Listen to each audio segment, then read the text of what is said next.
तो नेक्स्ट है page number 10 के क्वेश्चन आंसर्स। ठीक है, तो क्वेश्चन नंबर 1 है, why does the desert cooler cool better on a hot dry day.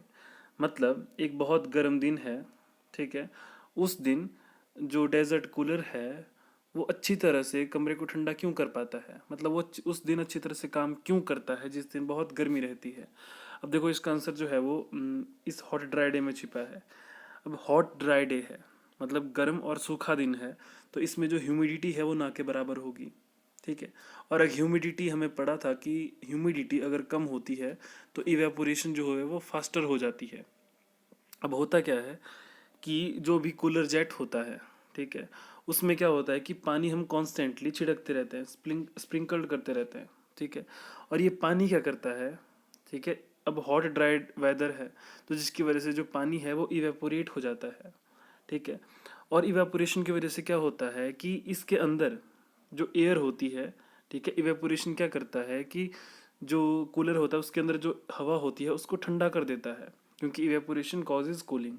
ठीक है, और यही जो ठंडी हवा होती है, ठीक है, ये कमरे के अंदर एक फ़ैन के थ्रू जो है वो भेजी जाती है, जिसकी वजह से कमरा ठंडा हो जाता है। ठीक है, इसको अच्छी तरह से समझ लो एक बार फिर से कि क्या होता है कि जो कूलर जेट होता है, ठीक है, उसमें हम ठंडा पानी जो है वो छिड़कते रहते हैं। अब होता क्या है कि इसके अंदर जितनी भी गर्मी थी, ठीक है, इसके अंदर जो गर्म हवा थी, क्या होता है कि जो पानी होता है उस हीट को एब्जॉर्ब कर लेता है और इवेपोरेट हो जाता है, भाप बन जाता है। तो मतलब हीट वहाँ से वो निकाल लेता है हवा से। तो जो अंदर वाली जो हवा होती है वो ठंडी हो जाती है, फिर यहाँ पे फ़ैन होता है तो जो उस ठंडी हवा को कमरे के अंदर भेज देता है और इस तरह से जो कमरा होता है वो ठंडा हो जाता है। आई होप आपको समझ आ गया होगा। फिर नेक्स्ट क्वेश्चन है, how does the water kept in an earthen pot become cool during summer. कि मतलब जो गर्मियों के दिन होते हैं उनमें अगर हम पानी, ठीक है, जो मिट्टी का घड़ा होता है उसमें रखते हैं तो जो पानी होता है वो ठंडा क्यों हो जाता है। ठीक है, इसको समझते हैं डायग्राम के साथ। तो मान लो कि यहाँ पे जो ये है ये घड़ा है, ठीक है, मान लो कि यहाँ पे ये जो है ये घड़ा है। ठीक है, अब घड़े जो मिट्टी का घड़ा होता है उसमें क्या होता है कि बहुत स्मॉल होल्स होते हैं, जो मिट्टी से बना होता है ना ये, तो बहुत स्मॉल होल्स होते हैं। तो क्या होता है कि इसके अंदर का जो पानी होता है, ठीक है, वो होल्स के थ्रू क्या होता है बाहर आता रहता है। ठीक है, जैसे ही पानी बाहर आएगा, अब देखो क्या होता है कि ये जो मिट्टी का घड़ा होता है इसके बाहर वाली जो सतह होती है वो गर्म हो जाती है एक्चुअली। ठीक है, एनवायरनमेंट के टेम्परेचर से ये गर्म हो जाती है। तो जैसे ही पानी बाहर आता है, ठीक है, इन होल्स की मदद से पानी बाहर आता है, तो क्या होता है कि ये इससे हीट को एब्जॉर्ब करता है। ठीक है, और एब्जॉर्ब करने के बाद ये वेपर्स में कन्वर्ट हो जाता है। ठीक है, वेपर्स में कन्वर्ट हो जाता है। अब देखो क्या हो रहा है, जो अंदर घड़े के अंदर से पानी बाहर निकल रहा है, ठीक है, और उसकी सतह पे जो गर्मी है उसको एब्जॉर्ब करके किस में कन्वर्ट हो जा रहा है, वेपर्स में कन्वर्ट हो जा रहा है। तो मतलब जो ये क्या पानी क्या कर रहा है, ये जो घड़े की सतह से गर्मी को निकाल रहा है। ठीक है, अब यहाँ से उसकी गर्मी को छीन रहा है, तो मतलब इसकी जो सतह है वो ठंडी रहेगी। अगर इसका सतह ही ठंडी रहेगी तो इसके अंदर जो भी चीज़ हम रखेंगे वो भी ऑब्वियस सी बात है ठंडी ही रहेगी। तो इसी तरह से इवेपोरेशन की वजह से क्या होता है कि जो पानी होता है, ठीक है, वो ठंडा रहता है घड़े के अंदर। फिर क्वेश्चन नंबर 3 है, why does our palm feel cold when we put some acetone और पेट्रोल और परफ्यूम ऑन इट। मतलब कि जब हम अपनी हथेली पे, ठीक है, हम पाम का मतलब होता है हथेली, ठीक है, जब हथेली पे हम एसीटोन, पेट्रोल या फिर परफ्यूम को डालते हैं, ठीक है, तो हमें ठंड क्यों लगती है। ठीक है, मतलब अगर हम अपनी हथेली पे परफ्यूम को स्प्रे करते हैं तो क्या होता है कि हमारी हाथों में ठंड लगने लग जाती है, ऐसा क्यों होता है। अब देखो हमें पता है जहाँ भी ठंड होगी मतलब वहाँ पे इवेपोरेशन प्रोसेस ज़रूर होगी। होता क्या है कि जैसे ही परफ्यूम हम अपनी हथेली पे छिड़कते हैं तो क्या होता है कि हमारे हाथ की जो गर्मी होती है वो परफ्यूम के पार्टिकल एब्जॉर्ब करते हैं। ठीक है, और क्या हो जाता है कि वो इवेपोरेट हो जाते हैं वहाँ से। तो मतलब जो परफ्यूम, पेट्रोल या फिर एसीटोन के पार्टिकल्स हैं वो हमारे हाथ की गर्मी को छीन कर इवेपोरेट हो जा रहे हैं। ठीक है, खुद उस हमारी हाथों की एनर्जी को ले रहे हैं। तो हमारे हाथों से एनर्जी को ही ले जाया जा रहा है, तो मतलब हमारा जो हाथ होगा वो ऑब्वियस सी बात है ठंडा हो जाएगा। ठीक है, यही रीज़न इसके पीछे है। फिर नेक्स्ट आता है why we are able to sip hot tea और milk faster from a saucer rather than a cup. इसका मतलब क्या है कि अगर हमारे पास एक कप हो और दूसरी तरफ हमारे पास सॉसर हो, मतलब एक प्लेट हो, तो दोनों में से अगर हम गरम चाय या गरम जो दूध होते हैं उसको सॉसर में बड़ी जल्दी पी लेते हैं, जो प्लेट में अगर हम पीते हैं तो जल्दी पी लेते हैं, और कप में अगर हम पीते हैं तो देर लगती है। ठीक है, ऐसा क्यों? तो इसको डायग्राम की मदद से समझते हैं। अब देखो, इसका रीज़न हमने चैप्टर में पढ़ा था कि जो सरफेस एरिया होता है, ठीक है, एरिया अगर हमारे पास जो है वो बढ़ता है तो उसकी वजह से जो इवेपोरेशन है वो भी फास्ट हो जाती है। इसके पीछे रीज़न मैंने बताया था। ठीक है, तो अभी फिर से समझा देता हूँ। अब देखो, कप में अगर हमारे पास गर्म दूध या फिर गर्म चाय है तो क्या होता है कि इसके जो पार्टिकल्स हैं, ठीक है, एरिया कम है इसका, तो इसके सिर्फ ऊपर वाले पार्टिकल ही क्या होंगे कि एनवायरनमेंट के कांटेक्ट में आ पाएंगे। ठीक है, तो जितने कम एनवायरनमेंट में पार्टिकल आ पाएंगे उतनी हीट का लॉस होगा यहाँ से। ठीक है, तो पहले ऊपर वाले पार्टिकल हीट लॉस करेंगे, ठीक है, फिर नीचे वाले पार्टिकल इसी तरह से फिर हीट जो है वो लॉस होती जाएगी। अब क्या होता है कि प्लेट में, ठीक है, जो सॉसर होता है उसमें एरिया बहुत ज़्यादा होता है, तो मैक्सिमम पार्टिकल जो है वो एनवायरनमेंट में हीट जो है वो लॉस कर पाएंगे, जिसकी वजह से क्या होगा कि इसके अंदर अगर रखी होगी गर्म चाय जल्दी ठंडी हो जाएगी। ठीक है, और जो कप में हमने अगर गर्म चाय रखी है तो इसको ठंडे ठंडे होने में ज़्यादा टाइम लगेगा। तो इसीलिए, ठीक है, एक सॉसर में रखी हुई गर्म चाय को हम जल्दी पी लेते हैं, पर अगर एक कप में चाय रखी है तो उसको पीने में टाइम लगता है। फिर नेक्स्ट क्वेश्चन क्या है, what type of clothes should we wear in summer? कि कौन सी तरह के जो कपड़े हैं हमें गर्मी में पहनने चाहिए। अब देखो, इसको मैंने बहुत अच्छी तरह से एक्सप्लेन किया हुआ है, ठीक है, वीडियो में जब मैं चैप्टर पढ़ा रहा था, तो वहाँ से आप इसका आंसर देख सकते हैं। वैसे हमें जो है वो वाइट कलर के, ठीक है, या फिर लाइट कलर्ड के जो है कॉटन क्लोथ्स गर्मी में पहनने चाहिए। ऐसा क्यों होता है ये मैंने बताया है, तो आप वो वीडियो जाके देख सकते हैं। फिर नेक्स्ट आते हैं एक्सरसाइज के क्वेश्चंस। तो फर्स्ट है convert the following temperatures. 293 kelvin को हमने सेल्सियस स्केल में कन्वर्ट करना है। अब देखो, 293 केल्विन को हमने सेल्सियस में कन्वर्ट करना है, डिग्री सेल्सियस में कन्वर्ट करना है। अब देखो, हमने के टू सी करना है। देखो, के बड़ी टर्म है, ठीक है, ABCD में के बाद में आता है और सी पहले आ जाता है। सी छोटा है, के बड़ा है, तो इसका मतलब कि हमने बड़े से छोटे में कन्वर्ट करना है, तो हमें क्या करना पड़ेगा, 293 माइनस 273, ठीक है, तो कितना आंसर जाएगा हमारे पास, 20 डिग्री सेल्सियस आ जाएगा। तो के बड़ा है, सी छोटा है, तो बड़े से छोटे में जब कन्वर्ट करना होता है तो हमें -273 करना पड़ता है। अगर डिग्री सेल्सियस में, ठीक है, सी से हमने के में कन्वर्ट करना है, तो जब छोटे से बड़े में जाते हैं तो +273 आता है। ठीक है, इस चीज़ को ध्यान रखना है, मैंने समझाया हुआ है। ठीक है, नेक्स्ट क्वेश्चन आप कर लेना। 470 केल्विन को कन्वर्ट करना है डिग्री सेल्सियस में। फिर नेक्स्ट आता है कि convert 25 degree Celsius into kelvin scale. अब 25 डिग्री सेल्सियस को कन्वर्ट करना है हमने केल्विन स्केल में। ठीक है, अब देखो, सी छोटा है और के बड़ा है, छोटे से बड़े में कन्वर्ट करना है, कम से हमें ज़्यादा करना है, तो क्या करना पड़ेगा, हमें हमें कुछ चीज़ ऐड करनी पड़ती है, और ऐड कितना करेंगे हम, 273। अगर आपको ये जानना है कि 273 ही क्यों लेते हैं हम यहाँ पे, तो कमेंट बॉक्स में लिखें, तो इसके रिगार्डिंग मैं अलग से वीडियो बना दूंगा। फिर नेक्स्ट क्वेश्चन, 373 डिग्री सेल्सियस का आपके लिए होमवर्क है। फिर आता है question number 3, give reason for the following observation. आपको क्या करना है, कुछ ऑब्जर्वेशंस दी हैं, इनके ऊपर आपको रीज़न बताना है कि ऐसा क्यों होता है। तो फर्स्ट है, naphthalene balls disappear with time without leaving any solid. कि मतलब नेप्थलीन बॉल्स होते हैं, मतलब जो फर्नेल की जो गोलियां होती हैं, ठीक है, वो कुछ टाइम के बाद जो है वो डिसअपियर मतलब गायब हो जाती हैं।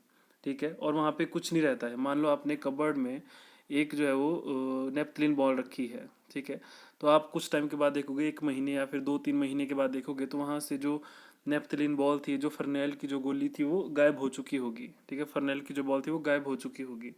तो आपको बताना है कि ऐसा क्यों होता है। अब इसके पीछे रीज़न क्या है कि जो नेपथलीन बॉल होती है वो वहाँ पे एनवायरनमेंट में जितना भी टेम्परेचर होता है उसको एब्जॉर्ब करके क्या होता है कि वो वेपर्स में कन्वर्ट हो जाता है डायरेक्ट। ठीक है, तो इस प्रोसेस को बोलते हैं हम सब्लिमेशन प्रोसेस, जिसमें कोई सॉलिड है वो डायरेक्ट गैस में कन्वर्ट हो जाता है लिक्विड स्टेट को पार किए बिना। ठीक है, तो ये रीज़न यही है कि जितनी भी वहाँ पे हीट होती है उसको एब्जॉर्ब करके डायरेक्टली वो वेपर्स में चेंज हो जाता है। ठीक है, तो इसको हम सब्लिमेशन प्रोसेस भी बोलते हैं। नेक्स्ट है we can get the smell of perfume sitting several metres away. मतलब जो परफ्यूम है उसकी स्मेल हमें काफ़ी दूर तक भी मिल जाती है। ठीक है, तो ऐसा क्यों होता है? जो परफ्यूम होता है, ठीक है, उसके अंदर जो है वो वोलेटाइल सॉल्वेंट होता है, मतलब जो जल्दी वेपराइज हो जाता है। तो जल्दी वेपराइज का मतलब है कि जैसे ही हम परफ्यूम छिड़कते हैं तो उसके जो पार्टिकल होते हैं वो एनवायरनमेंट की हीट को एब्जॉर्ब करते हैं और वहाँ की एयर के साथ वो मिक्स हो जाते हैं, डिफ्यूज़ हो जाते हैं, और ये प्रोसेस बहुत जल्दी हो जाती है। जिसकी वजह से क्या होता है कि उनके अंदर एनर्जी आती है, वो काफ़ी दूर तक ट्रैवल करते हैं, जिसकी वजह से अगर कोई ह्यूमन बींग दूर भी खड़ा है, ठीक है, तो उसको वो जो स्मेल है वो मिल जाती है वहाँ तक। फिर नेक्स्ट है question number 4। Arrange the following substances in increasing order of forces of attraction between the particles. कि मतलब आपको वाटर, शुगर और ऑक्सीजन में, ठीक है, कि किस में सबसे ज़्यादा फोर्स ऑफ अट्रैक्शन है। वाटर के पार्टिकल में सबसे ज़्यादा फोर्स ऑफ अट्रैक्शन है, या शुगर में, या फिर ऑक्सीजन में। ठीक है, उनको इंक्रीजिंग ऑर्डर में रखना है। पहले सबसे कम किस में है, फिर उससे ज़्यादा, फिर सबसे ज़्यादा। हमें पता है ऑक्सीजन गैस है। ठीक है, तो गैसेस के पार्टिकल्स बहुत दूर दूर होते हैं। ठीक है, तो इनके इनके बीच में जो फोर्स ऑफ अट्रैक्शन होती है वो बहुत कम होती है। फिर आता है वाटर। वाटर लिक्विड होता है तो उसके पार्टिकल थोड़े थोड़े दूर होते हैं। ठीक है, तो जिसमें जो फोर्स ऑफ अट्रैक्शन होती है वो ऑक्सीजन गैस से या फिर गैसेस से ज़्यादा रहती है। फिर आता है हमारे पास शुगर। शुगर मतलब सॉलिड। सॉलिड में पार्टिकल एक दूसरे के बहुत क्लोज होते हैं। ठीक है, जिसकी वजह से जो फोर्स ऑफ अट्रैक्शन दोनों में बहुत ज़्यादा होती है। तो सबसे कम गैसेस में, फिर उससे ज़्यादा लिक्विड में, और उससे ज़्यादा सॉलिड में। आई होप समझ आ गया होगा। फिर नेक्स्ट है what is the physical state of water at 25 degree Celsius, 0 degree Celsius और 100 डिग्री सेल्सियस। अब देखो 25 पे तो लिक्विड होगा, ये तो कंफर्म है। ठीक है, अब 0 डिग्री सेल्सियस पे सॉलिड भी हो सकता है और लिक्विड भी हो सकता है, क्योंकि एग्जैक्ट 0 डिग्री सेल्सियस पे क्या होता है कि जो पानी है वो बर्फ़ में कन्वर्ट होना शुरू हो जाता है, पर पूरे जो पार्टिकल हैं वो सॉलिड में कन्वर्ट नहीं हो पाते। ठीक है, मान लो हमारे पास ये वाटर है, ठीक है, 0 डिग्री सेल्सियस पे है, तो इसके कुछ पार्टिकल आइस में कन्वर्ट हो चुके होंगे, पर कुछ पार्टिकल अभी भी लिक्विड में होंगे। ठीक है, जो धीरे धीरे आइस में कन्वर्ट हो जाएंगे। तो इस 0 डिग्री सेल्सियस पे जो वाटर होता है वो सॉलिड में भी रहता है और लिक्विड में भी रहता है। उसी तरह से 100 डिग्री सेल्सियस पे क्या होता होगा? 100 डिग्री सेल्सियस पे जो पानी है, ठीक है, उसके कुछ पार्टिकल वेपर्स में कन्वर्ट हो चुके हैं। ठीक है, पर उसके जो कुछ पार्टिकल्स हैं, ठीक है, वो अभी हो रहे होंगे वेपर्स में कन्वर्ट। तो 100 डिग्री सेल्सियस पे लिक्विड भी हो सकता है और गैसेस भी हो सकता है। ठीक है, फिर नेक्स्ट आता है गिव 2 रीजंस टू जस्टिफाई। तो क्वेश्चन है water at room temperature is a liquid. कि जो वाटर होता है वो रूम के टेम्परेचर पे लिक्विड स्टेट में रहता है, ऐसा क्यों? क्योंकि जो नॉर्मल हमारे पास रूम टेम्परेचर है वो 22 डिग्री सेल्सियस के करीब रहता है। ठीक है, ये वेरी करता है, 17 भी हो जाता है, पर मतलब ना ये 0 डिग्री हो सकता है और ना ही 100 डिग्री सेल्सियस होता है। ठीक है, और जो वाटर है वो गैसेस में तभी कन्वर्ट होगा अगर वहाँ पे टेम्परेचर 100 डिग्री सेल्सियस होगा। ठीक है, और जो वाटर है वो आइस में तभी कन्वर्ट होगा अगर जो है वो टेम्परेचर 0 डिग्री सेल्सियस होगा। तो रूम का टेम्परेचर जो है वो ना तो फ्रीजिंग पॉइंट तक पहुंच पाता है और ना ही बॉइलिंग पॉइंट तक पहुंच पाता है। तो इसीलिए जो भी वाटर होता है वो रूम टेम्परेचर पे लिक्विड स्टेट में ही रहता है। फिर नेक्स्ट है एन अलमीरा is solid at room temperature. कि जो भी अलमीरा होती है, ठीक है, वो रूम टेम्परेचर पे सॉलिड रहती है। ऐसा इसीलिए होता है कि जो अलमीरा होती है, ठीक है, उसका जो मेल्टिंग पॉइंट होता है वो बहुत ज़्यादा होता है। मेल्टिंग पॉइंट ऑफ आयरन जो होता है, अगर अलमीरा आयरन से बनी है, ठीक है, तो उसका जो मेल्टिंग पॉइंट है बहुत ज़्यादा होता है रूम टेम्परेचर से। जैसा कि मैंने बताया कि रूम टेम्परेचर 22 डिग्री सेल्सियस के करीब रहता है, और जो मेल्टिंग पॉइंट होता है अलमीरा का, ठीक है, आयरन का, वो अप्रॉक्सीमेट 1500 डिग्री सेल्सियस के करीब रहता है। ठीक है, तो इसीलिए क्या होता है कि जो अलमीरा होती है वो रूम टेम्परेचर पे सॉलिड रहती है। अब इसका एक और रीज़न भी है कि इसके जो पार्टिकल्स हैं उनके बीच में फोर्स ऑफ अट्रैक्शन बहुत ज़्यादा रहती है। ठीक है, जिसकी वजह से क्या होता है कि रूम टेम्परेचर पे उतनी हीट इनको नहीं मिल पाती कि ये जो पार्टिकल के बीच में बॉन्ड है उसको तोड़ सके। फिर नेक्स्ट क्वेश्चन आता है कि why is ice at 273 kelvin more effective in cooling than water at the same temperature. ठीक है, अब 273 केल्विन का मतलब है 0 डिग्री सेल्सियस। ठीक है, अब क्वेश्चन क्या है कि अगर आइस 0 डिग्री सेल्सियस पे हो और वाटर भी 0 डिग्री सेल्सियस पे हो, ठीक है, तो जो आइस होती है वो ज़्यादा हमें ठंडक देती है, ऐसा क्यों? क्वेश्चन फिर से समझ लो कि हमारे पास बर्फ़ भी 0 डिग्री सेल्सियस पे है और जो पानी है वो भी 0 डिग्री सेल्सियस पे है, तो दोनों में से जो बर्फ़ है वो ज़्यादा कूलिंग इफेक्ट क्यों देती है एज़ कम्पेयर टू वाटर? ठीक है, तो इसको डायग्राम की मदद से समझते हैं। अब क्या होता है कि एक आइस है, ठीक है, और वाटर है, दोनों का टेम्परेचर सेम है 0 डिग्री सेल्सियस पे, तो फिर भी जो आइस है वो ज़्यादा कूलिंग इफेक्ट क्यों देती है? अब उसके पीछे रीज़न क्या है? सबसे पहले आइस का समझ लो। अब आइस एक सॉलिड है, ठीक है, आइस सॉलिड है तो उसके पार्टिकल बहुत क्लोजली पैक्ड होंगे। ठीक है, तो क्या होता है कि अगर हम इसको हीट देते हैं, ठीक है, तो जो सबसे पहले इसको हीट जाएगी वो पार्टिकल के बीच में जो बॉन्ड बना है उसको तोड़ने में लग जाएगी। ठीक है, अब जो हीट जा रही थी वो पार्टिकल के बीच में बॉन्ड को टूटने में लग गई। ठीक है, जैसे ही बॉन्ड टूटा तो किस में आ गया, ये वाटर स्टेट में आ गया, पार्टिकल्स दूर दूर हो गए। ठीक है, और बाकी जो हम इसको हीट देंगे, फिर हम इसको जो हीट देंगे वो इसके पार्टिकल एब्जॉर्व करेंगे और जो पार्टिकल है वो गर्म होना शुरू हो जाएंगे। ठीक है, ठीक है, तो इस तरह से क्या होता है कि जो हमने स्टार्टिंग में हीट दी थी वो एक तरह से लेटेंट हीट होती है, लेटेंट हीट ऑफ फ्यूजन होती है, मतलब जो ऐसी हीट जो छिप जाती है, ठीक है, जिसका कोई इफेक्ट नहीं रहता है। ठीक है, अब देखो क्या होता है कि वाटर के केस में, ठीक है, वाटर के केस में क्या होता है कि यहाँ पे जो पार्टिकल्स हैं वो पहले ही लिक्विड स्टेट में हैं, पहले ही जो पार्टिकल्स हैं वो दूर दूर हैं।